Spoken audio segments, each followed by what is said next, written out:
নদী দেখলেই মনটা চায় কাপড় চোপড় খুলে নদীতে ঝাঁপ দিয়ে নেমে পড়ি, কিন্তু কি আর করার, এখন তো ফ্যামিলির সাথে। ছোটবেলা সেই কথাটা মনে পড়ে গেল।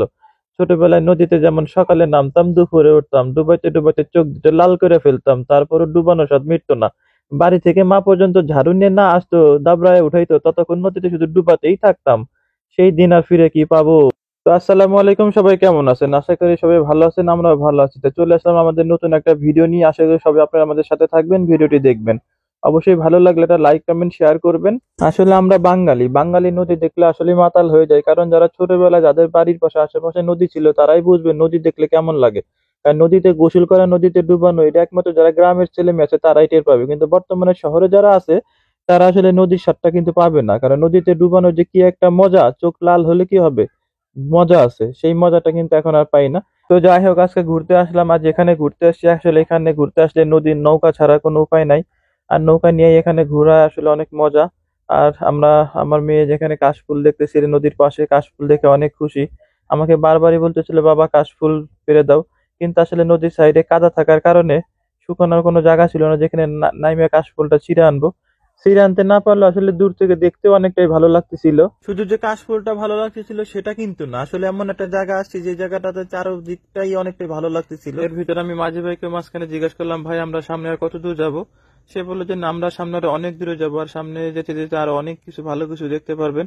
আর এই যে দেখলেন আমার হাতে বাদাম, হয়তো বাদামের কথাটা বলাই হয়নি। যখন নৌকাতে উঠি তখন এক চাচা বাদাম নিয়ে আসছে। আসলে বাদাম ছাড়া তো সুন্দর একটা পরিবেশ উপভোগ করাটাই বৃথা।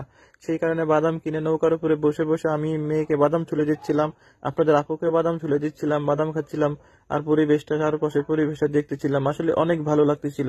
এইখানে দেখেন একজন ভাইয়া মাছ মারতেছে। আসলে নদীতে এরকম মাছ মারার দৃশ্যটা অনেকই দেখা যায়। আর এরকম আরো অনেক অনেক দৃশ্য আমরা দেখতে দেখতে নদীতে যাচ্ছিলাম, কিন্তু এতটা ভালো লাগতেছিল যে যেটা বলার মতো না। এখানে দেখেন একটা সুন্দর একটা পাখি উড়ে যাচ্ছে। তো যাই হোক, গত ভিডিওতে আমরা ঘুরতে আসছিলাম এইখানটাতে, কিন্তু আপনাদেরকে বলা হয়নি যে আমরা কোথায় আসছি বা কিভাবে আসছি। আর এই জায়গাটাও যদি ভিডিওটা আমাদের লং হয়ে যাওয়ার কারণে আসলে আমরা অনেক কিছু শেয়ার করতে পারিনি। এটা হচ্ছে তুরাগ নদীর একটা শাখা। আর এইখানে আসলে আপনাদের যে আমরা যে নৌকাটা, নিচে নৌকাটা আসলে ভাড়া করে নিতে হয়। আর ভাড়া করে নেওয়ার আগে আসলে নৌকা ভাড়া করার আগে অবশ্যই তাদের সাথে ভালো করে কথাবার্তা বলে নিবেন। কারণ অনেক সময় অনেক জায়গা আছে যেখানে নৌকা ভাড়া নিয়ে যদি ফার্স্টে আপনি কথাবার্তা না বলে নেন, পরবর্তীতে তারা অনেক বায়না ধরে। এই কারণে যেখানেই আপনারা ঘুরতে যান, এখানে যেখানে যাবেন, অবশ্যই নৌকা ভাড়া বা অন্য কিছু ভাড়া নেওয়ার সময় আসলে অবশ্যই তাদের সাথে দাম দর ঠিক করে নেবেন। তা যাই হোক, এখানে আমরা ঘুরতে ঘুরতে দেখতে ঘুরতে এমন একটা সময় চলে আসছে যে ঠিক মাগরিবের আজানের কিছুটা আগে, কারণ আমরা এখানে আস্তে আস্তে একটু লেটই করে ফেলছিলাম। কারণ এমন একটা জায়গায় ঘুরতে আসছি, এই জায়গাটা একটু আগে আসলে আরো মনে হয় মন খুলে ঘুরতে পারতাম। আসলে আপনাদেরকে আর একটা কথা জানানো হয় নাই, কারণ এই ভিডিওটি বেশ কিছুদিন আগে করে রাখা, সময় স্বল্পতার কারণে অনেক ভিডিও অনেক আগে থেকে করে রাখতে হয়। তা যাই হোক, এখানে আমি আর আমার আপনাদের আপা দুজনে বসে আছি, মেয়ে আমাদের পিছন থেকে ভিডিও করে দিচ্ছে। কারণ এত সুন্দর একটা মুহূর্ত স্মৃতি হিসেবে না রাখলে কি হয়, সেই কারণে মেয়ে আসলে আমাদেরকে ভিডিও করে দিয়েছিল। আর দেখতে দেখতে আসলে আমরা তো সুন্দর একটা মুহূর্ত কাটিয়ে শেষে নৌকা থেকে নামার জন্য ঘাটে চলে আসলাম। তো যাই হোক, আর একটা কথা বলি, কারণ বাচ্চাদেরকে নিয়ে আমরা সবসময় যে ফাস্ট ফুড খেতে যাই, পার্কে যাই, সেটা কিন্তু নয়। বাচ্চাদেরকে আমাদের যা উচিত প্রকৃতির মাঝে নিয়ে যাওয়া, তাহলেই তারা বুঝতে পারবে আমাদের দেশটা কতটা সুন্দর। তাহলে ছোট থেকে ওরা দেশকে ভালোবাসতে শিখবে। তাদেরকে এই ভালোবাসাটা শেখানো এবং আমাদের দায়িত্ব কর্তব্যের মধ্যেও পড়ে। তা যাই হোক, আসলে আমাদের ঘুরতে ঘুরতে সন্ধ্যা লেগে গেল।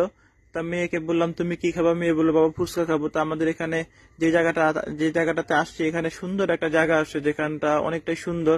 তা বললাম চলো যাই, তোমাকে ফুচকা খাওয়াই নিয়ে আসি। তা আমরা চললাম এখন ফুচকার দোকানটাতে। আর এমনই সময় আমাদের দোকানটাতে ঢুকতে না ঢুকতে সেখানে কারেন্টও চলে গেল। আসলে এত সুন্দর একটা জায়গা ভাবছিলাম আপনাদের সাথে শেয়ার করব, কিন্তু আসলে এখানে আসতে না আসতে কারেন্টটাও চলে গেল। তাই আপনাদের সাথে জিনিসটা শেয়ার করতে পারলাম না। এর ভিতরে মেয়ের ফুচকাও চলে আসছে, মেয়ে ফুচকা খাওয়া শুরু করে দিছে। আর ফুচকা খেতে খেতে এখানে এতটা মশা যে এখানে বসে থাকতেই পারতেছিলাম না। আরো কিছু খাওয়ার ইচ্ছা ছিল, কিন্তু আসলে মশার কামড় খেয়ে সব খাওয়ার ইচ্ছাই মরে গেছে। তা সেই কারণে আমরা এখান থেকে চলে আসতেছিলাম, আর এমনটা সময় কারেন্টটাও চলে আসলো। আর কি আর করার, আপনাদেরকে এই সুন্দর জায়গাটা দেখাতে পারলাম না। তো ঘুরতে ঘুরতে আমরা আসলে আমাদের বাজারে চলে আসলাম। আর যে যাকে দেখছেন সে আমাদের হচ্ছে ভাস্তি জামাই। তার দোকানের সামনে যাচ্ছিলাম, কিন্তু সে জোর করে আমাদেরকে বললো যে না, মাঠা খেয়ে যাইতেই হবে। তো কি আর করার, তার কথাটা আসলে ফেলতে পারলাম না, সেই কারণে মাঠাটা খেলাম। আর এখানকার মাঠাটা আসলে অনেক মজা। তো এখানে কিছুক্ষণ সময় কাটানোর পর, তার সাথে গল্প করে সময় কাটানোর পর, এখন আমরা চলে গেলাম বাসার দিকে। তাই বাসায় যাওয়ার সময় ভাবলাম যে আজকে তো ওখানে মশার কামড়ের জন্য কিছু খেতেই পারলাম না। তারপর বললাম বাসায় এখন কি নেওয়া যায়। তা হালকা পাতলা নাস্তা নিয়ে নিলাম, যেটা বাসায় যেয়ে খাবো। তো বাসা আসার পর আপনারা আমাদের আপা চা বানালো, তো এখন আমরা নাস্তাটা করে নেব। আজকের ভিডিওটি কার কার ভালো লাগলো অবশ্যই জানাবেন। তো ভিডিওটি এখানে শেষ করছি, সবাই ভালো থাকবেন, আল্লাহ হাফেজ।